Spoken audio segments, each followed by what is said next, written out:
Hey guys, this is Dardamus with Dardamus Dominion. I'm here with Geslov. How are you doing, Geslov? What's up, Dardamus? Oh, dude, we got some turns to do, and we got a pretty interesting turn here. So the first one is from Asphodel. Do you want to read this? Yeah, sure.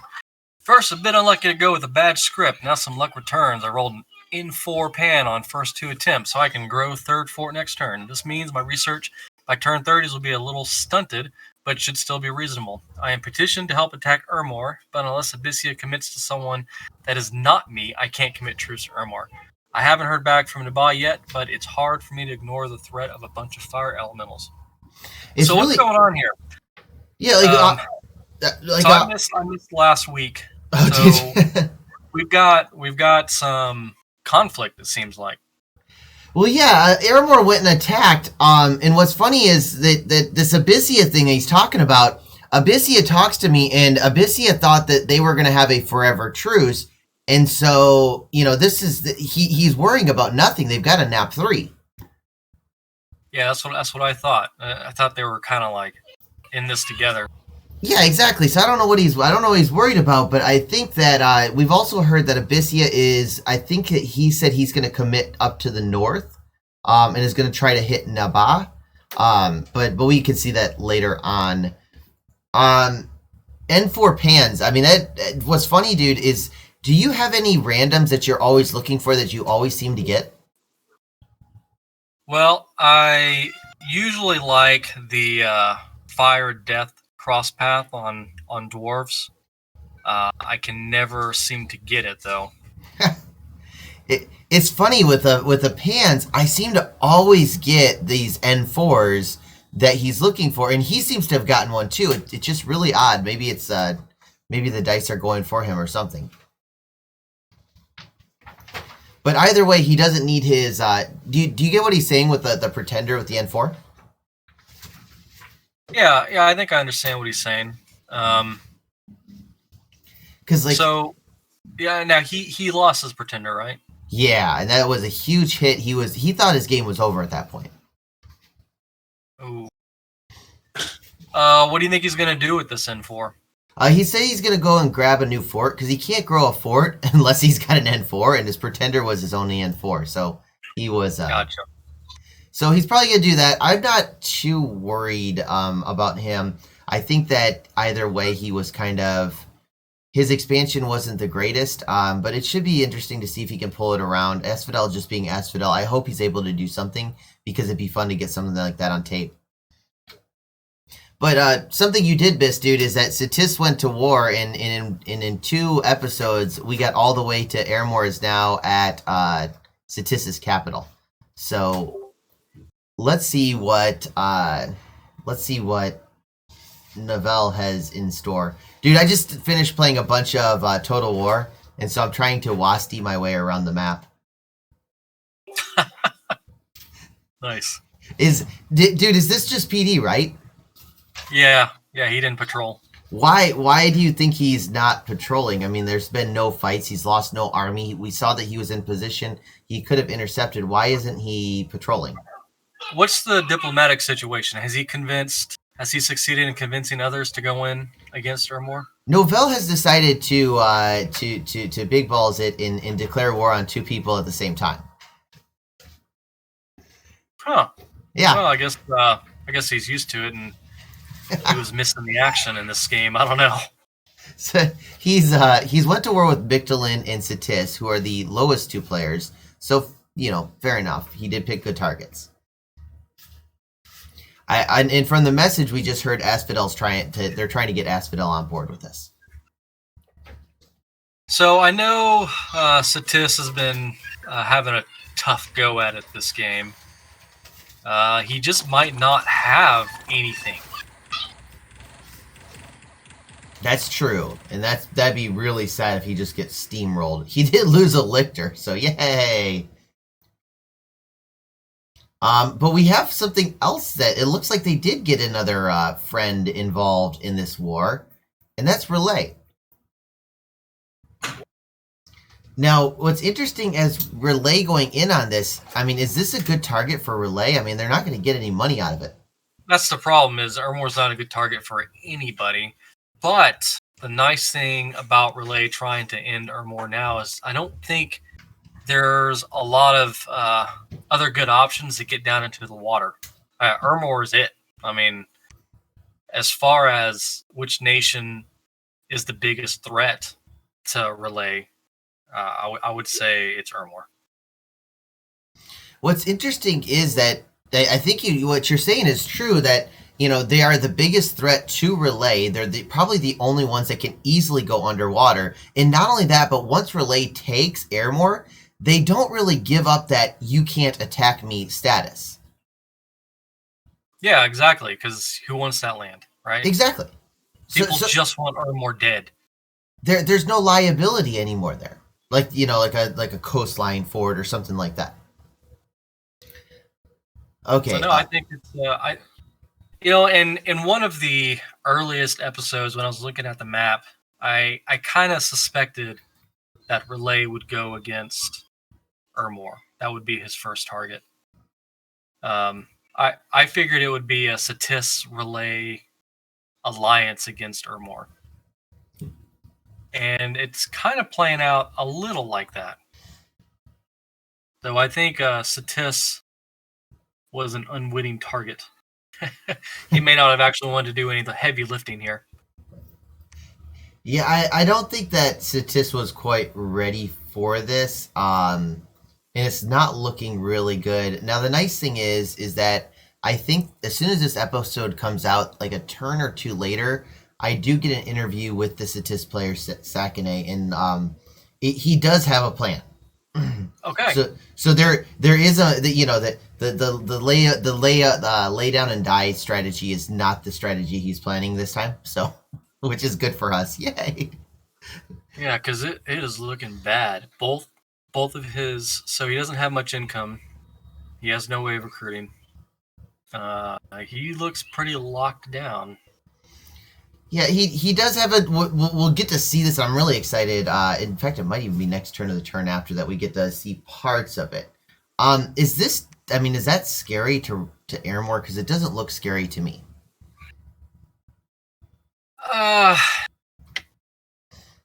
What happens if someone sits on Ermor's cap? Does it stop him from being able to summon lictors? Absolutely not. Just it's just a ritual spell, so it's just like what the AI does when he summons a bunch of chaff inside his forts.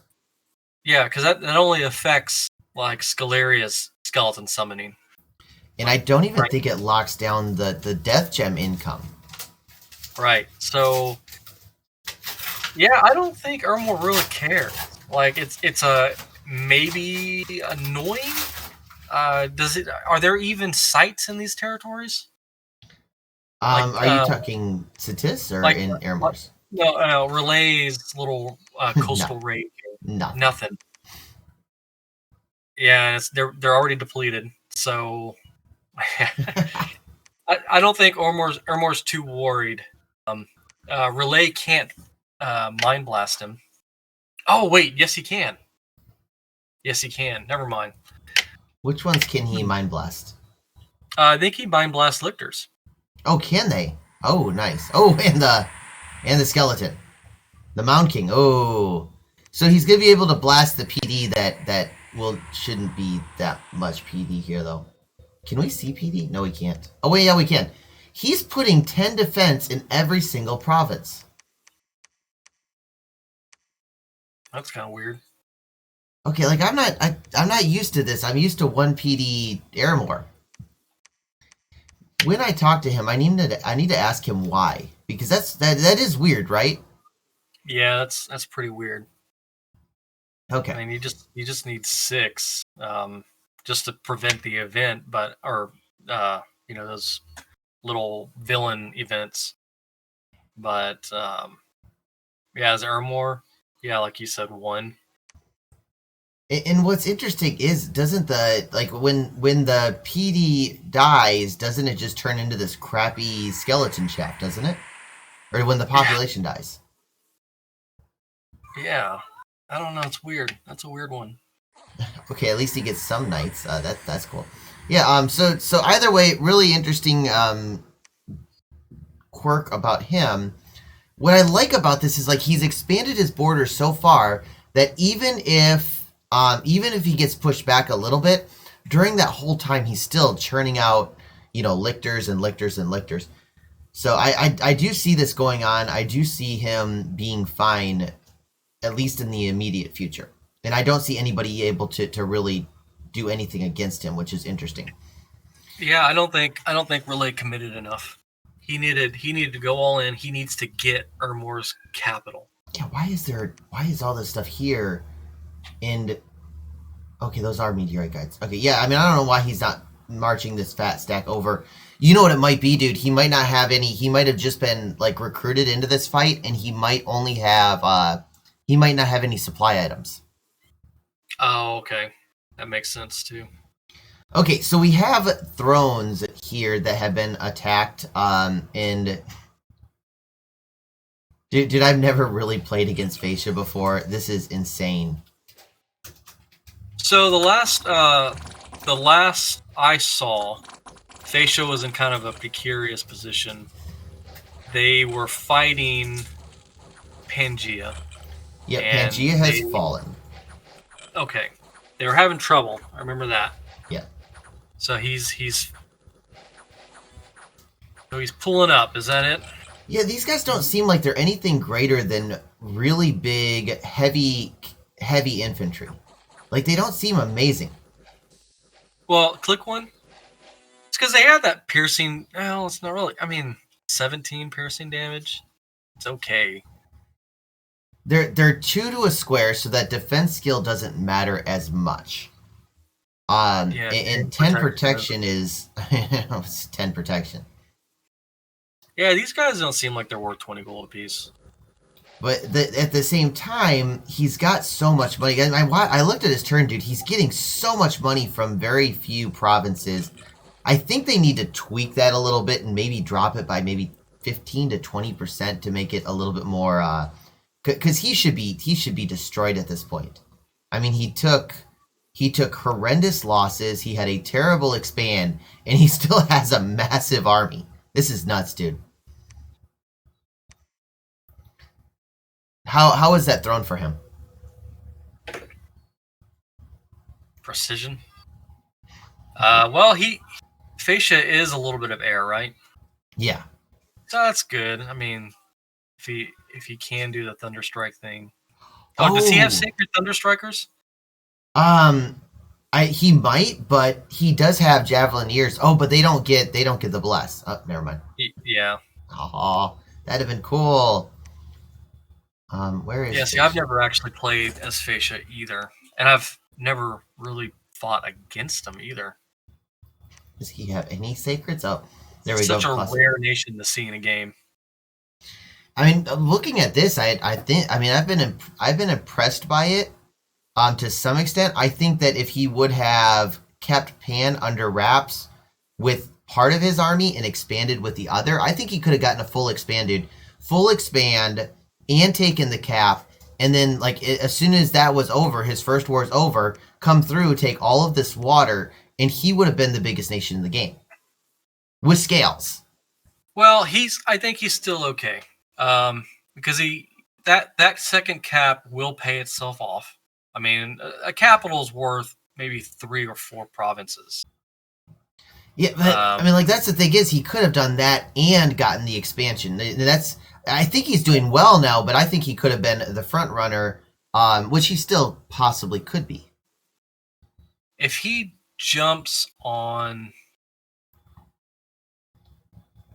Miquelon, how close to the guy? He's pretty close to his capital too. If I were him, I would talk to Abyssia and go take Nabaa. Really?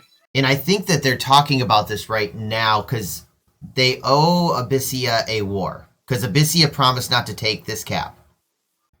And so, I mean, I'm guessing that the best one that they could hit is Nabaa, and that way Abyssia could take the cap, and Facia could finish their expand. Which is really bad news for. I don't know. I think he'd get more going east.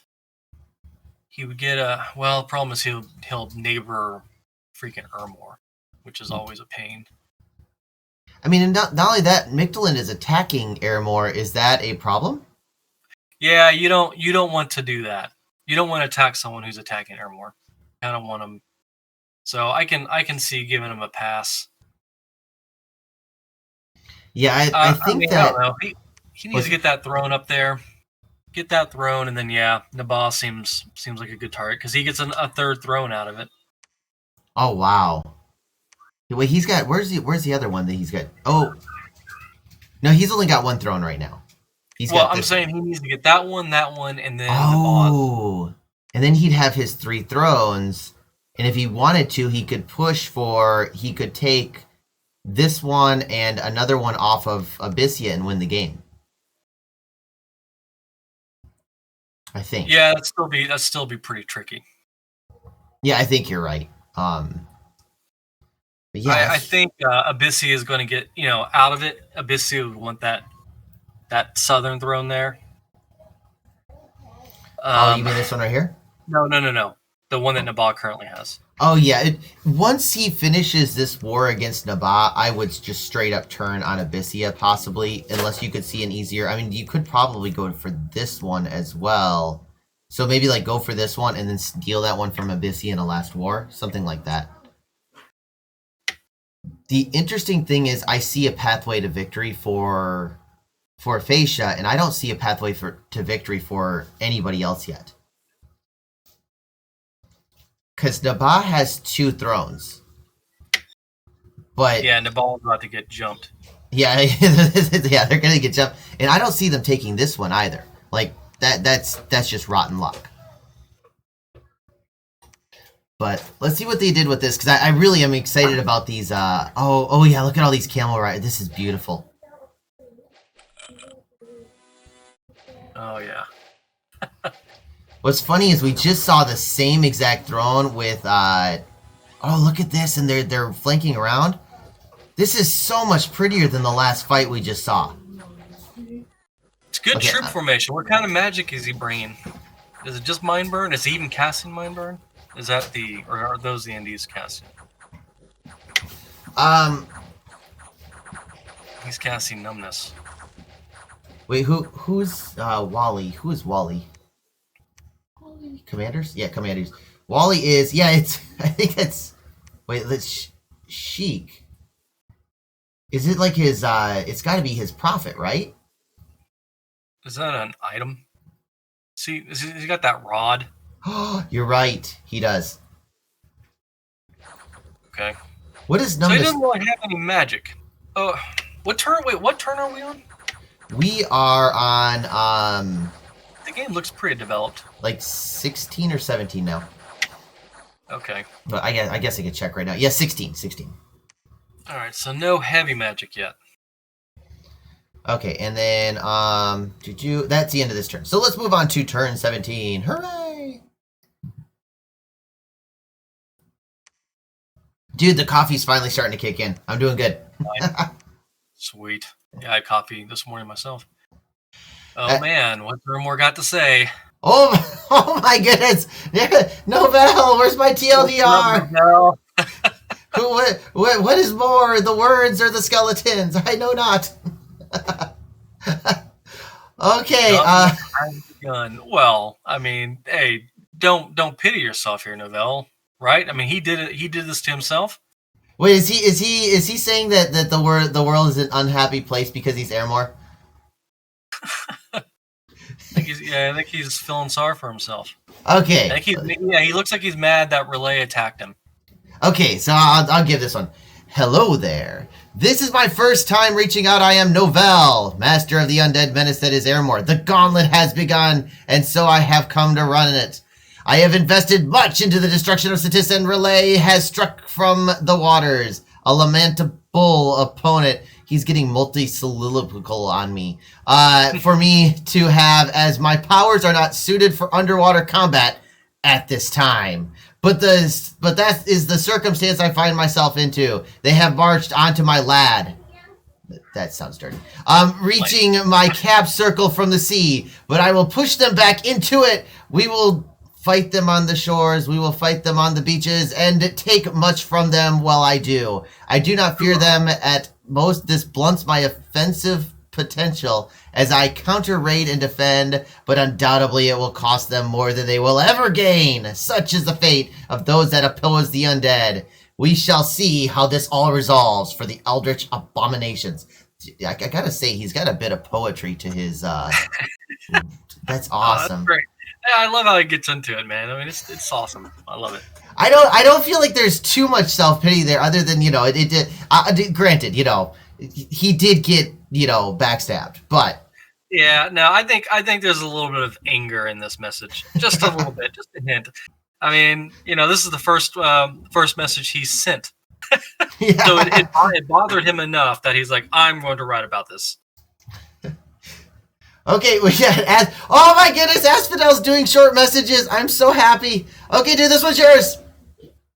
Hitting the water at random on a recruited Horatio is great. In a real pinch, I can use her in combat to get fire resistance, but this also lets me fully boost water without empowerment. Looks like Ermor isn't meeting much resistance in Satis so far. I have the threat of Abyssia looming. He hasn't ended nap yet, but I'm expecting that soon. I am preparing a surprise of my own. Man, I must have missed something because this is crazy. What are you missing? I just don't understand when their diplomatic relations went south. Like, what happened? Did something on the map occur? Between who? Abyssia and Asphodel. Oh, no, it's in his brain, dude. I think it's 100% in his brain. So he's needlessly paranoid. Well, I mean, he did. Now, to be fair, here, oh, wait, hold on. I don't want to show anything yet. Okay. One thing that we have not seen is that Satis did a bunch of assassinations and assassinated the crap out of poor Novell. And as much as he's complaining about relay attacking, I think he's got other problems now. Oh, yeah, because he likes to have... Oh. Okay, I want... are there things disappearing here? I can't tell if they're disappearing. But if you see, there is no bless here.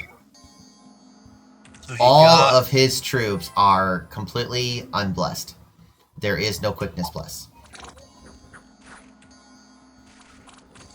And with no quickness bless, lictors become heavy infantry. The little knights become not knights with no bless.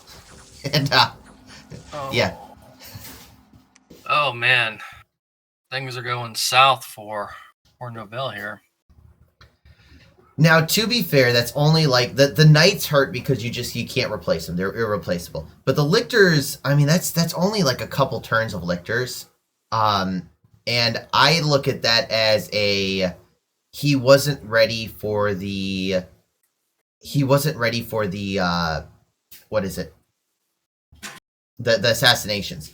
If he really wants to attack somebody who can assassinate him, he needs to put a new H3 on there every single turn and have them properly geared out and have them prepared for whatever is going to be sent their way. The problem is that, what's it? Aren't they 20 something death gems? The lictors? No, the H3s that he has. Yeah, I mean you're going to have to do it because it's the price of attacking Satis is he's got those assassins. Yeah. Or figure out a way to gear it, or just put like 20 sensors or a bunch of Mound Kings, or you got to put something there with them to make sure that your H3 doesn't get gibbed, other than through bad luck. Sensors would be good, anti-assassin. Yeah, these guys would wreck, but the problem is that they've got dust to dust? Oh. The guy Galdavir was here last time, and I think he was the one, or maybe it was Caragraph. One of them actually pointed out exactly what was going to happen, and it was really quite creepy how well I thought they watched the video, but it hadn't come out yet. But do you know what I'm talking about? Yeah, no, so I forgot that they were in one death one, right? Yeah. Assassin. Oh, we might not have it. I don't know why we wouldn't have it. That's interesting. But it's like dust to dust, right? Do you know which spell it is? Sorry. I'm sorry. Sorry, say that again. No, you're right. Do you know which spell it is? For the death one that kills skeletons, like almost like 20 damage. You can't I stop want it. to say it's Thaumaturg. Okay, yeah, we probably just don't have it. Okay, I gotta put a message out that TLDRs, please. Okay, Facia, some news. So I have been aware that there's a hidden death site at this territory for a while due to my repeated retreats from Pangea. Sad face. And it also so happens that my starting prophet died to disease, so throne claiming will be slightly delayed. I will probably make a prince the prophet to cut down on upkeep. Not that I really need it. I have started 2 palisade constructions this turn. I have a nap with Asphodel. We are too far to care about each other. That saves me worry about the whole south pretty much done. Due to a nap with both Asphodel and Abyssia. Reminder, my next war target will be Nava. Oh, I'm sorry. He did tell us that he's going to hit Nava next. At this point, I don't mind with or without Abyssia, but I will leave him the cap so that he isn't upset with me. Good relations is good business. This is probably silly, but I'm rushing Construction 6. I feel pretty secure in my little bubble right now that I will press for a tech advantage hard and fast. Did you now notice yet what Pangea's pop was now that it's independent, and I have not? He has Jade Sorks. How good are Jade Sorks? They're water nature, is that right? I'm not exactly sure. I'll look that up in the background while we keep on going, because I have a question for you. Do you like the Construction 6 one? Yeah, because of lanterns, and I think Facia can make them. Yeah, I do too, and I think it's a really good idea. I think that once you're in a secure position, especially as a nation that is hard to attack or that has very secure borders, the only thing that I ever am okay with you going for like a SimCity build is when you do that Lantern Rush, because it helps you win more. It's actually pushing you forward while you're doing nothing. Yeah. Yeah, another nation that utilizes that well is the Olmish nations. Okay, we have water nature with a possible chance for another water, earth, death, and nature. Jade Sorks are your Fall Vapors casters. Yeah. So now I think he needs it because he doesn't have. I don't think he really has that native. So, but the thing is, it's not going to synergize with his armies at all either, because he's going to have a hard time getting poison resistance on his own guys. So, I don't know if he's going to be using them for that. Maybe Frozen Heart. I don't know if he's going up the alteration path at all. What I like is it's a 1 day. 1 day he could have it. 1 day he can get. 1 day he could get Foul Vapors. It's another tool in the bag. The other thing is that they're kind of cheaper to. I think they're sacred. Maybe not. No, they're not sacred, but they do the Jade. They have the Jade Priestess, which are, but you don't want those. Okay, so another thing is that they're just free researchers. You can get your researchers down there, and you can have them as combat mages in a pinch. Yeah, no, they're good. They're not game changing for him, but they're good. It does break him into nature. It might break him into death. Not break, but at least give him a little bit of sight search potential. Okay. Let's see. What are the other things that have happened this turn? Nothing. Okay, another throne has been taken. Ooch. That's not a good trade. They lost this. Oops. So I guess the 10 PD comes in handy. Well, it's because they're Force Tribe. That's a good PD type to invest in. And they ran away because they're slaves. So yeah. God, that was a disaster for him. He does not have a lot to play with here. That being said, it's probably better off now. So he lost this one to a 10 gold PD dump. And what's interesting is like if I look at this, Aramor on turn 17 only has 5 forts. Doesn't that seem low to you, dude? Yeah, because usually you want to get your cap circle forwarded up. Yeah, it's true. He doesn't even have his cap circle forwarded up. It's really weird. Okay, so it looks like we Because had I mean, something.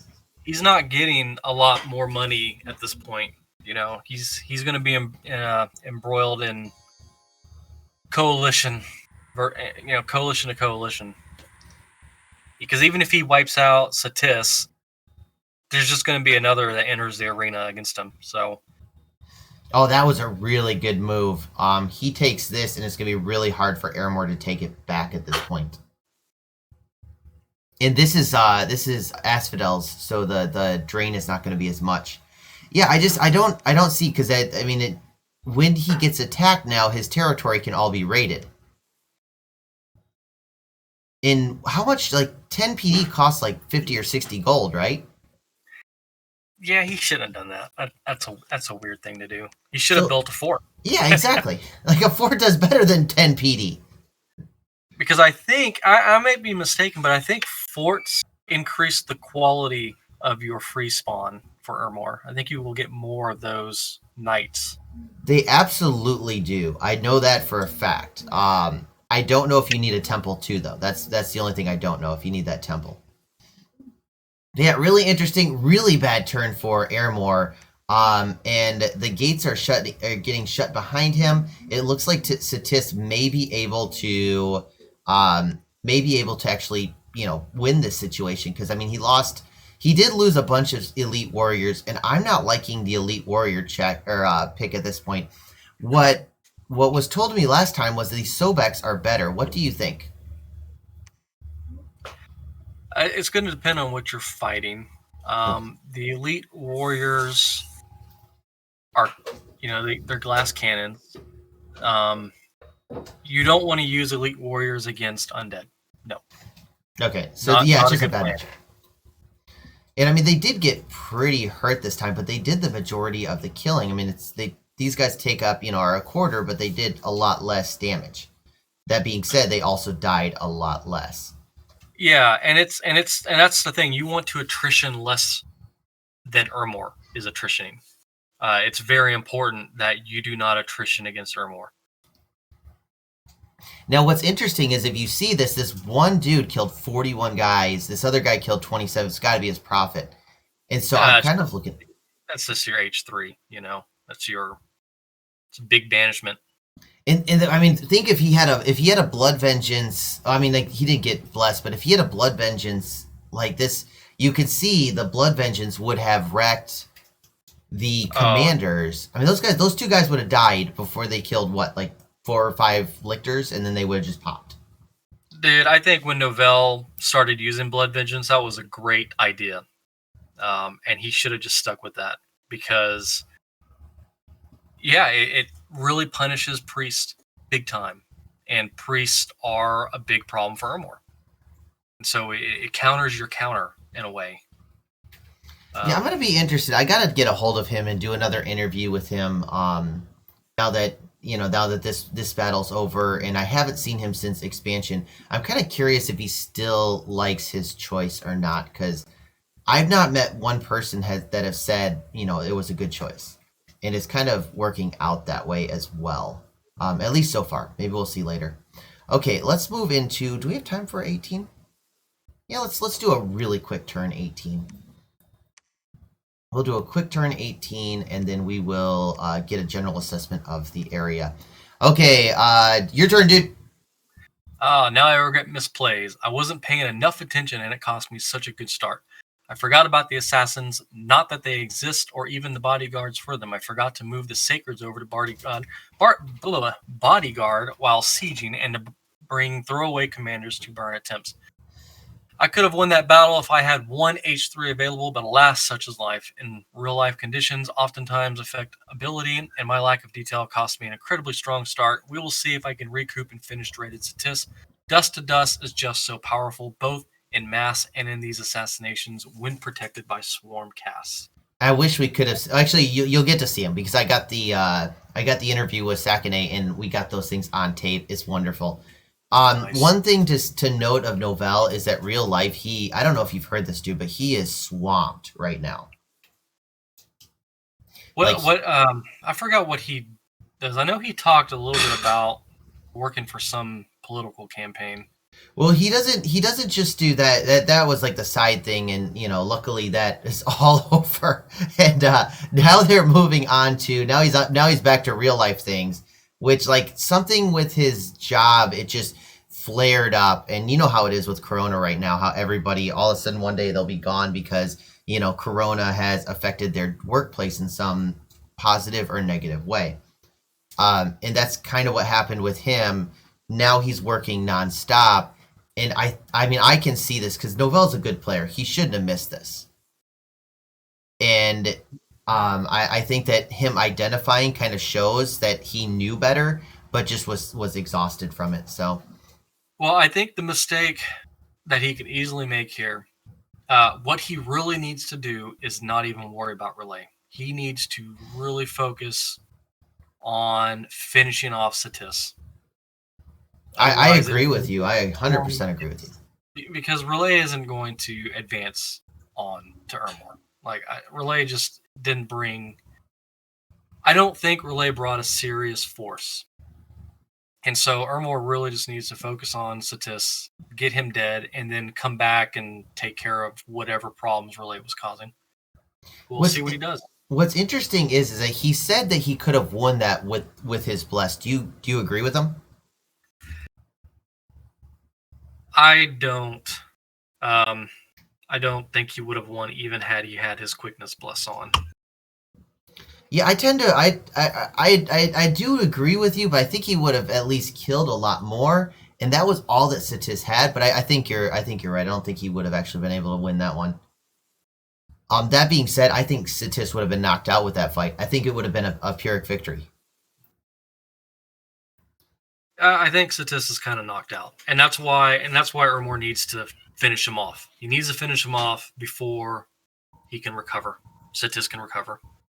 Yeah, it is really interesting because I think that he's got I think that Satis is just. I think they're off guard, even with the assassins. Because that's the thing is, all you need is one guy that can kill every assassin, and eventually you're gonna win. I mean, they kill themselves, and you demolish in detail. The nice thing about assassins is you can't group them up. You have to use them you have to use them individually, and then if you can kill them individually, then there's your solution. Okay, let me see if there's anything worth watching. Nothing. So he is raiding in the south, and this is territory that because of Ermor's lack of forts, he's not going to be able to get back. Yeah, but okay, you're raiding Ermor.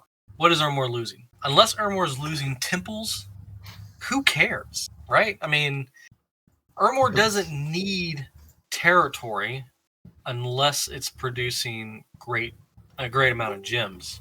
Oh, we have somebody new. A new challenger has arrived. Hey, Geldavir, how are you doing, dude? Another wonderful day. I will have to step away in about 10 or so minutes because I got biscuits in the oven, but other than that, I'm here.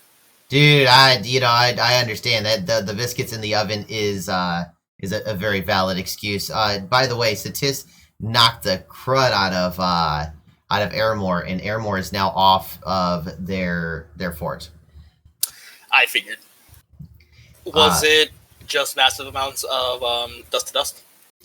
Yeah, assassinations. We didn't get to see the assassinations. That's one sad thing. I don't know if they can even mod that in, but yeah, that's what kind of happened. But see, had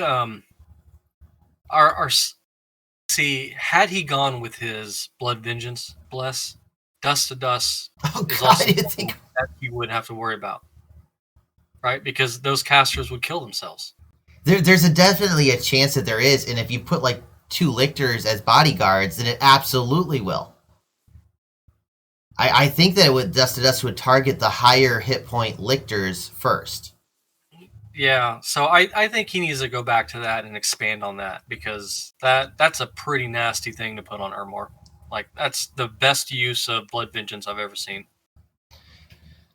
Now, what I really like about this fight right here with Asphodel, kind of moving it in a different direction, is that One thing I see when you're playing with an Awake Pretender, because I played with one, and I remember it's the only time I've ever played with an Awake. I lost him to Independence, and then I sat him at home the rest of the time. I was too scared to use him again because, it was just, I didn't want to lose him. But, Asphodel has is throwing him right back in, and is throwing him against a throne. I mean, was this a risk, or do you think that it was a good idea? Geldovir, why don't you take this one, dude? Well, it depends on what research he has. If he has finally gotten a hold of, it looks like he's got Temper Flesh up, so that'll certainly be the best thing that he has, and probably has personal regen as well. So that's going to help him a lot compared to the last time that he threw someone in the throne. The last time he went into a barbarian province without research, and it just did not work out. This time, looks like Jaguar Tribe are going to be easy for the bull to run over. They're not going to get through with the chip damage, and then he's just going to run over him. So in this instance, it was a smart play, especially against a level, I'm assuming this is going to be a level 1 throne, or maybe, if he's lucky, a level 2. Yeah, so, we only have 2s and 3s, so you're definitely getting a 2 out of this. What I like is, like, I love the, there's some, isn't there, like, a Discord place where one of the guys really likes posting what this little indie province, like, or what this uprising dies to. Have you ever seen that, where they died at 1 PD multiple times? Nope. Although it would not surprise me, because a lucky javelin or a lucky slinger can, I've seen it before, one tap a stack of Zaidans led by a Doster, and then just one lone brave militia province defense just snipes them one shot to the head. Oh, jeez. Yeah, it's really entertaining because these guys are absolute trash, and 1 PD can sometimes hold them off. Even though they've got 2 leaders, doesn't matter. 1 PD will do it.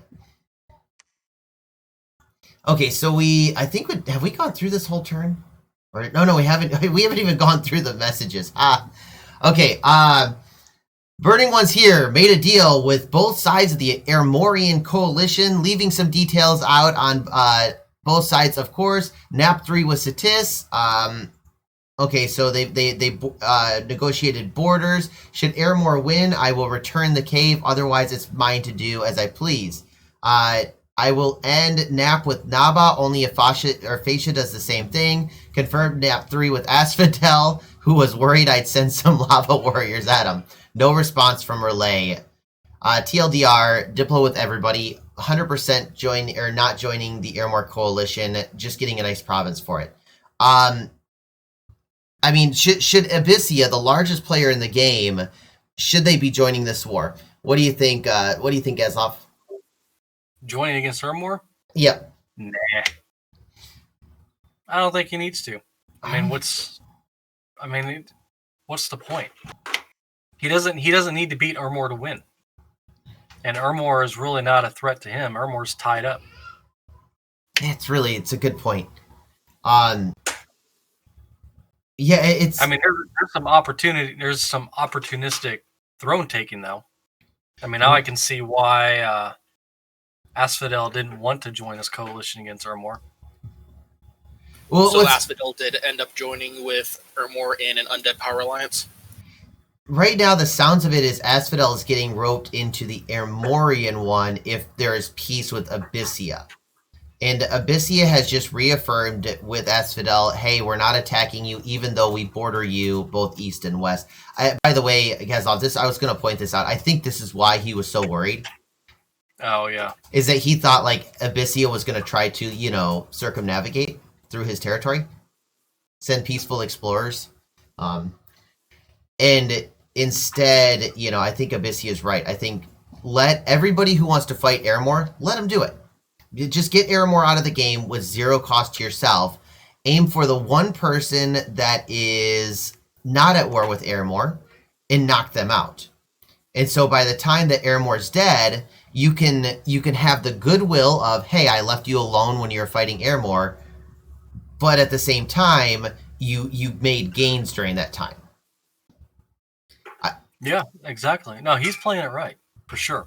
I really like this move. I'm really excited to see. I would like to see an Abyssia win, and I really want to see those lesser horrors get pulled out. Okay, so were there any other major fights? This doesn't look good. Nothing important. Oh wait, no, we already looked through it. Ha. Okay, so I think that's it for the turn. Let's get a general idea of what you guys think is going to happen. What do you think that Airmore is going to do? Galdavir, you're up on this one. If you were the Airmorian player, you're getting attacked from Relay. Oh, I think you missed that, by the way. Relay is attacking Airmore. Migdalin doesn't seem to be doing anything right now. And Satis has just pushed you back. What do you do in this situation? Be annoying as hell. How so? Ermore's already on the right path where he's got as many forts as he can possibly get, I'm assuming, because we don't see his gold income right now, but I'm assuming he's pumping up as much fort as possible, getting Solus, and just trying to hunker down and make it unappealing to go in and siege against Ermore. I know that Migdalin can do it fairly easily because he has nature mages, so he won't have the supply issue. Relay, I believe, if I remember correctly, the slave mages have a chance to random nature, so they might be able to make the supply items in order to go in there, but I don't think Relay is going to push in very hard, except to maybe grab the border forts that are on the water. And then against Satis, I don't know how I would play against Satis. Satis is just a strong matchup against Ermore. The fact that he's got recruitable recruit anywhere mages that can just dust to dust his entire army out, and then without that wonderful power of blood vengeance, which is ironic, the fact that an undead nation wants blood on their pretenders in order to act as a defensive part when they can't get any access to blood in the first place. Yeah. So the main issue is just going to be mostly just Satis and then beating off Relay as it comes through. Gazloff, any notes on that? Yeah, what I think what's going to end up happening with Ermore is he's going to start playing defensive, and check on my biscuits. Good idea, dude. You can't win on defense. So, yeah, I agree with that. I think he should be on the offense. And now, but the question is what's he going to use on the offense? I don't see any army here. Yeah, that's why I think he's destined to start playing defensively from here. Yeah, I think he's going to have to, I think he's going to have to withdraw, and he's got the land to do. He's kind of got the Russian strategy there where he's, giving up land for time, and then he's going to be able to get those lictors online and be able to push back again. What's interesting is that Relay, I feel like they could be a lot stronger and try to push for some of these provinces. Now, one thing that it does lock down, when you lock down the fort, you lock down the free spawn. So you are killing troops every single turn. You're also, if there was any income, you could also lock down the income to some extent. And, I mean, with these, he looks like he's getting these Shamblers here. With these Shamblers, he could knock down these forts here in probably 1 or 2 turns really easily. And I'm one of those people that, don't get me wrong, I don't like getting diseased up, and I don't like, starving. But sometimes you just got to take, you got to take the losses and just push forward, ignoring them, especially when it's something like Shamblers, where these guys are going to be absolutely useless except for in sieges. But you get, I think it's 25 of these guys. You get 25 of these guys, and it's a 1-turn break. Or, better yet, I think that this is probably something that I would do differently, is he could get Lobo Guards. You get yourself 100 of these guys or 75 of these guys. 75 of these guys will absolutely 1-turn break a fort. And when they get diseased and, they're dying from starvation, who cares? Really, they're Lobos. They're designed to die. So I think that Relay needs to be a little bit more aggressive. What's their morale? 50. Infinite. Oh, right. Yeah, that's probably not a bad strategy either. Everybody always puts the Lobo down, but I love the Lobos. They're my favorite. They're one of my favorite units in Dominions because he could literally come up with probably 100 here because he's got 143 resources, 199 recruitment. How many of these things could he make? Oops, pretenders. Yeah, he could divided by 2, recruitment divided by... He could literally have 100 of them next turn. Lobos late game are very scary once you layer enough buffs on them. Lobos are the best chaff units because they'll never route, and then if you are trying to do morale plays, it's never going to work. Especially against Ermor. To me, relay is how much stuff can I throw in front of my mages so that I can buy time for my mages to do what they have to do. In a 7-unit, never routing unit, it is glorious. But okay, so who's my current front runners? Gazlov, who do you think is currently winning right now? I mean, Abyssea is looking pretty hot. No pun intended. They're looking very strong at the moment. Galdavir, who do you think? Oh, sorry. Keep going. Oh, and there's not really a real easy diplomatic coalition that can occur against them in the current climate. I think you're right. I think you have a good... I think Abyssea is in a solid position. Galdavir, do you think Abyssea is the front runner?